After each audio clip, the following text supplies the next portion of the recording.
ওরে মনা যৌবন আব্বা আব্বা আমি না চাকরি পাইছি। হ্যাঁ, আমি জানতাম আমার পোলা একদিন আমারে গর্ভবতী করব।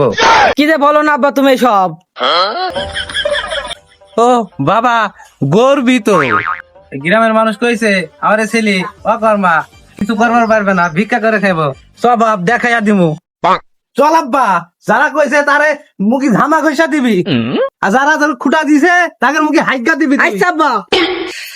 আয় বেটা, আমরা আজ 5 ট্রাক কিনবো, কোটি কোটি টাকার মালিক হয়ে যাবো। ওরা দুজন না তোর নামে বদনাম করতো। হ্যাঁ আব্বা। জীবনে কিছু করবার পারবে না। হ্যাঁ কি হলো ভাই, এরম করছো কেন? এত টাকা পয়সা কোন পেলা?